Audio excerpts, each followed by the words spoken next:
बिस्मिल्लाहिर्रहमानिर्रहीम। अस्सलाम वालेकुम। उम्मीद करदी हां तुसां ठीक हो सो, खैर खैरियत ना हो सो। अगर अज दी मेरी वीडियो है ताकू एक बहुत ही अच्छी टिप दसेंदी खड़ियां सर्दियां आ गई ने जिंदे कारण जड़ा है कि हत्थ पाँव साढ़े बहु ही ब्लैक ते काले ते ख़राब थी वेंदे ने।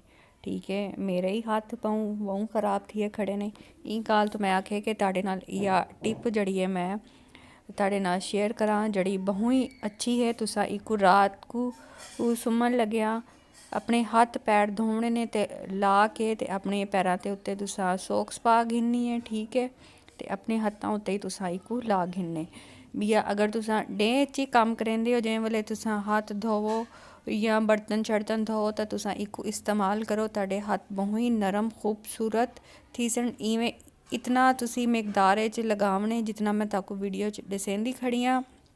हिंदू ज़्यादा तुसा इकू कै नहीं लावना। ठीक है, ते इकू जड़ा बहुत ही सस्ती ये रेमेडी है ते असा इकू स्टार्ट करेंदे से जिदे किते साकू चाहिदियां हिन कुछ चीज़ां। ते ये देखो एक मेरा पाँव का कलर क्या है तो एक मेरे पाँव का कलर क्या है, क्योंकि दी वजह तो पैरां दा रंग ही बहुत ख़राब थिया खड़े ते हत्थां दा कलर ही बहुत ख़राब थिया खड़े। ठीक है, ये देखो जड़े काफ़ी ज़्यादा ख़राब हिन। हालांकि मैं कुकिंग शुकिंग इतनी कै नहीं करेंदी क्योंकि जड़ा मैं ताको अपनी वीडियो च दसदी खड़ी अम्मी कि मेरे हस्बैंड जड़ा खाना बनाते ने ते मैं जड़ा तां रेस्ट करेनी ते ज़्यादा गाली दी बजाय अस अपनी वीडियो स्टार्ट करें ते से साकू चाहिए है क्लोबोवेट।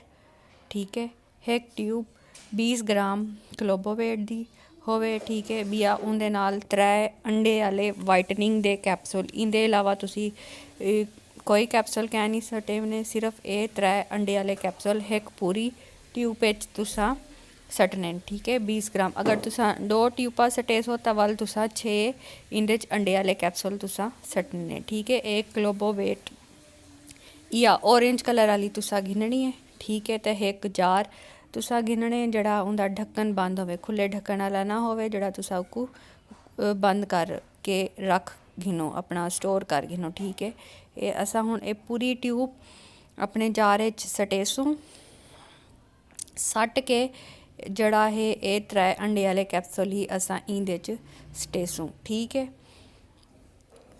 3 अंडे वाले कैप्सूल जिस वेले असा इकू सट घिसूं वल असा इकू अच्छे तरीके दे नाल बहुत अच्छे तरीके दे नाल मिक्स करेसूं कि साड़ी क्रीम का कलर जड़ा है थोड़ा चेंज थी वंजे। पूरी ये क्रीम सटी है मैं ते 3 अंडे वाले कैप्सूल सटे। ठीक है, तुसा अगर ज़्यादा मिकदार च बने सो तो वल तुसा इवें ही इन्हां दी मिकदार ज़्यादा कर घिननी है। ठीक है, क्लोबोवेट तुसा सिर्फ ऑरेंज घिननी है। इंशाल्लाह तुसा ये टिप को इस्तेमाल करे सो ता बहुत खुश थी सो ताकू लोग आखसन के कितों ये क्या तुसा इस्तेमाल कीती खड़े हो। ठीक है, अपने हत्थां उत्ते गोरे गोरे ते नरम मुलायम थी सन। ये साड़ी क्रीम हुण असा अच्छे तरीके नाल मिक्स की। ये देखो साड़ी क्रीम तैयार थी गई है ते तुसा अपने हत्थां ते लावनी है। ठीक है, ते अगर ताकू इंशाल्लाह मैं तुहाडे नाल बहुत ही अच्छियां टिप ही शेयर करे सा। अगर तुसा मेरा बिया चैनल है एक ब्यूटी पॉलर दा। ठीक है, तुसा उको ही सबसक्राइब करो जिंदे उत्ते बहुत ही अच्छी टिप ते रेमेडीज़ ते मेकअप हेयर स्टाइलिंग